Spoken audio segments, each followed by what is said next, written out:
Dad, I think we're out of time. Or unless you want to quickly put him on the rails.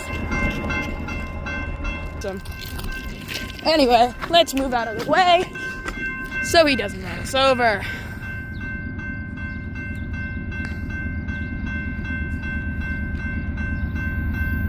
Now for the real show.